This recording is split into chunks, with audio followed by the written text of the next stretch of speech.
새천년을 앞두고 노스트라다무스의 지구 종말론이 전 세계를 휩쓸던 1999년 9월 21일, 이날 대만 중부 난터우현에서는 규모 7.7의 강진이 발생했습니다.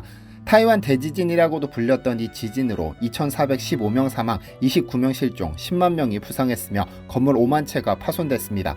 1935년 대만 타이중에서 발발한 대지진 이후 최악의 지진이었죠. 당시에도 대만은 이미 세계 반도체 공급량의 상당수를 차지하고 있었기 때문에 전 세계 정보통신 업계가 들썩였는데요.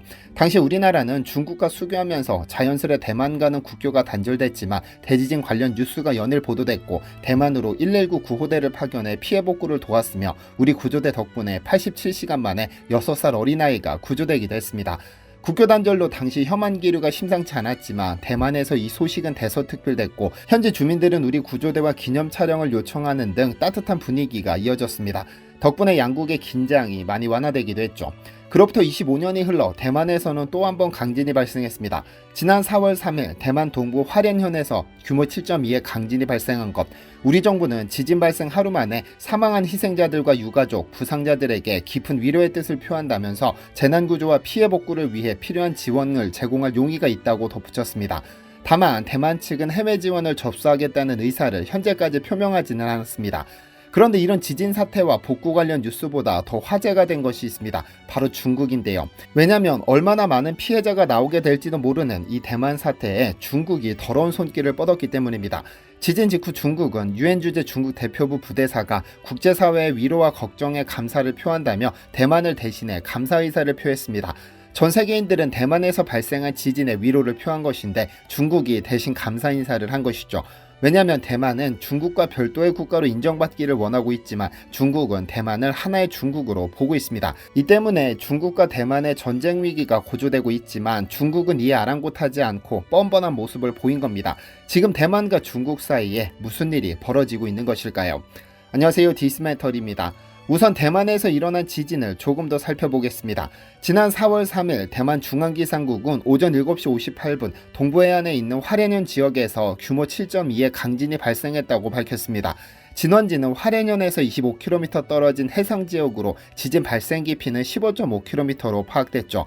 대만 매체는 수도 타이베이의 산부인과 CCTV 영상을 공개했는데 해당 영상에서는 갑자기 일어난 지진으로 신생아들이 누워있는 침대가 급격하게 흔들리자 그것을 붙잡는 간호사들의 모습이 담겼습니다. 또한 대만의 한 앵커는 생방송 도중 지진이 발생해 흔들리는 스튜디오 안에서 평정심을 잃지 않고 속보를 진행하는 장면이 미국 CNN을 통해 전달되기도 했습니다.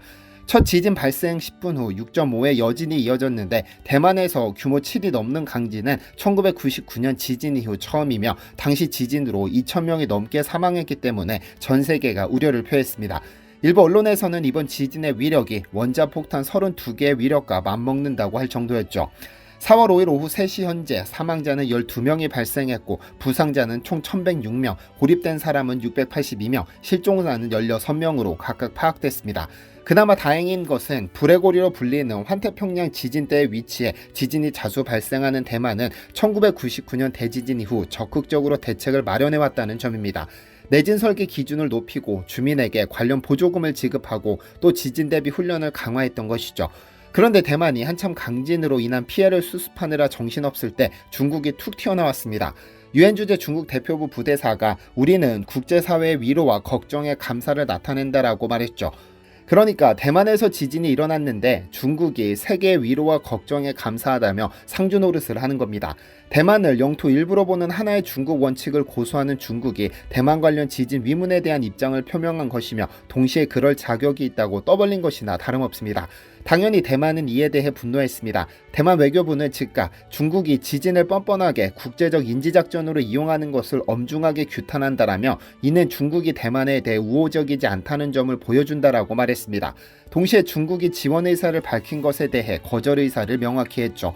여기서 인지작전이란 대만 내부 갈등을 높이고 반독립적 견해를 키우는 것을 목표로 하는 중국의 심리전을 뜻하는데 대표적인 사례로 2022년 당시 중국 공산당이 272건의 가짜뉴스를 통해 군인과 민간인의 사기를 떨어뜨리거나 무력통일 분위기 조성, 대만 정부 권위 실추를 목표로 한 일이 있었습니다.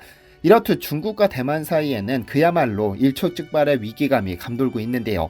두 국가는 어쩌다 이렇게 원수가 됐을까요? 우리와 같은 외국인 입장에서는 중국이 주장하는 것처럼 중국과 대만이 한 국가인지 대만이 주장하는 것처럼 서로 다른 국가인지 헷갈리는 분들도 계실 텐데요. 중국은 대만을 두고 같은 나라지만 다만 한 국가 안에 공산주의와 자본주의가 공존하고 있을 뿐이라고 주장하며 대만을 중국이라는 이름에 가두려 하고, 대만은 한 국가인 적은 있었지만 지금은 독립된 국가라고 맞습니다. 중국이 절대 받아들이지 않지만 반대로 대만은 중국의 주장을 절대 받아들일 생각이 없습니다. 매년 10월 초순 중국과 대만은 모두 국경절 연휴를 갖습니다.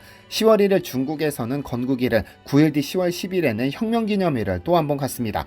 그런데 같은 날 대만은 건국기념일이라며 쌍십절을 기념합니다.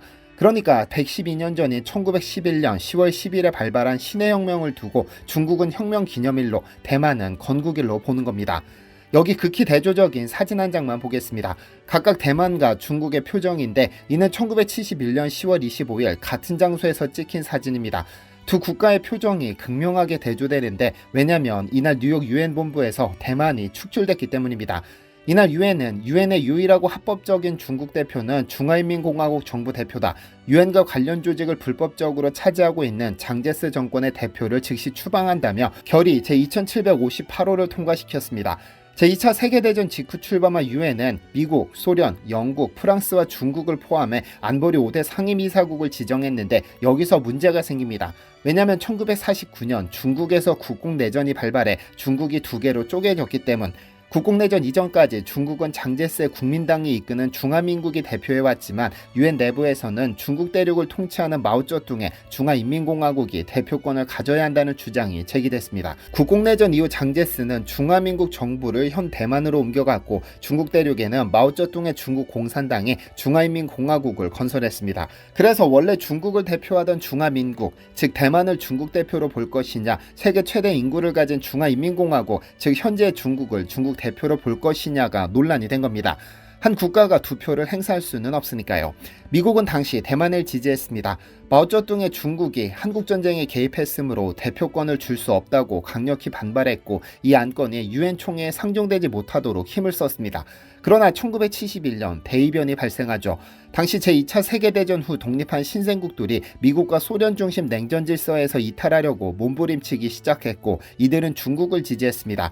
이에 당시 유엔 주재 미국 대사였던 조지 부시가 분주하게 설득하고 다녔지만 알바니아 대표가 중화인민공화국 정부의 대표권 승인과 중화민국 정부의 추방을 골자로 하는 결의안을 제출했습니다. 결국 표대결이 펼쳐졌는데 찬성 76표, 반대 35표, 기권 17표, 불참 3표로 중화민국 정부가 유엔에서 축출됐습니다. 부시 대사는 표결 통과 후에도 중국의 국한에 1국가 2대표를 인정하자며 긴급 제안을 내놨으나 대만 대표가 더 이상 유엔 총회의 심의 과정에 참여하지 않겠다며 표결 직전 회의장을 떠나는 바람에 효력을 잃었습니다. 이 사건 이후 중국은 대만을 중국에서 이탈한 자국의 일부로 보는 양안 관계를 설정했고, 대만은 중국과는 별개의 독립국가로 주장하며 현재 이르는 겁니다. 그런데 최근 중국은 대만이 더 필요해졌습니다. 그래서 흡수하기 위해 갖은 노력을 기울이고 있는데, 물론 외적으로는 조국 통일입니다. 우리가 남북 통일을 이야기하는 것과 비슷한 맥락이죠. 시진핑은 대만 문제를 해결해 조국을 완전히 통일하는 것은 변할 수 없는 역사적 임무라며 전쟁을 불사해서라도 대만을 손에 넣으려 하고 있습니다. 다만 중국이 마음대로 할 수 없는 이유는 중국이 대만을 침공하려면 모든 것이 공개됩니다. 북한이 휴전선을 통과해야 남한을 공격할 수 있듯 중국이 대만을 침공하려면 양안이 마주한 복건성에서 시작될 겁니다. 대만 공격을 위한 100만 인민해방군을 포함 수백만의 지원부대, 그리고 전쟁 수행을 위한 무기가 필요한데, 이렇게 많은 무기가 복건성으로 모이면 금방 들통납니다. 그럼에도 대만을 꿀꺽 집어삼키려는 것은 대만에 중국에게 없어서는 안 될 전략 기술들이 질비하기 때문입니다. 대표적으로 TSMC라는 세계 최대 반도체 파운드리 기업이 있죠. 원래 중국의 최종 목적은 TSMC라는 사실을 들켜서는 안 됐는데, 얼마 전 중국 대표 싱크탱크인 중국국제경제교류센터의 수석 이코노미스트의 입에서 이 비밀이 드러나고 말았습니다. 당시 천원링 수석은 미국을 비롯한 서방 국가들이 러시아에 대해 그랬던 것처럼 중국에 대해 치명적인 제재에 나설 수 있는 만큼 이에 대비해 자체적인 산업사슬, 공급망을 탄탄히 다져야 한다며, 특히 산업사슬과 공급망 재구축 차원에서 대만을 수복해 TSMC를 반드시 손에 넣어야 한다고 강조했죠. 그러면서 TSMC가 미국 이전을 서두르고 미국에 6개 공장을 짓는다는데, 이런 목표가 실현되는 것을 반드시 막아야 한다며 속내를 가감없이 드러냈는데요. 미국의 반도체 압박으로 전 세계를 등지게 된 중국은 반도체 등 주요 분야 기술을 TSMC를 통해 확보해 일거에 강대국으로 도약한다는 대단한 모험을 계획하고 있는 겁니다. 분명 누군가는 이 영상을 보고 우리가 중국, 대만 문제에 뭐 그리 세세히 신경을 쓰느냐라고 말할 겁니다. 중국이 대만을 침공하고 만약 미국이 이에 개입한다면 전 세계 GDP가 약 10.2%, 10조 달러 감소할 것이라는 추산이 있습니다. 우리나라는 어떨까요? 블룸버그는 양안 전쟁이 발생한다면 한국, 일본 등 동아시아 국가들이 가장 큰 충격을 받을 것이라 예상했습니다. 특히 우리나라는 GDP가 23.3% 감소할 것이라고 내다봤죠. 이는 1997년 발생한 IMF보다 더 큰 충격이 될 것이 확실한데요. 여기에 중국이 자신의 방식으로 대만과 통일에 성공한다면 사사건건 역사적, 문화적 문제로 다투는 우리나라 역시 안전하다고만 볼 수 없는 만큼 양국의 관계를 주시할 필요가 있습니다. 마지막으로 국가 갈등을 떠나 대만 강진이 잘 수습되기를, 더 이상 피해자가 발생하지 않기를 바랍니다. 시청해주셔서 감사합니다. 디시멘터리에서는 여러분의 제보를 기다립니다. 제 채널에서 다뤘으면 좋겠는 뉴스 또는 널리 알려졌으면 하는 영상은 디시멘터리 네이버.com으로 보내주시면 소중히 제작하겠습니다. 시청해주셔서 감사합니다.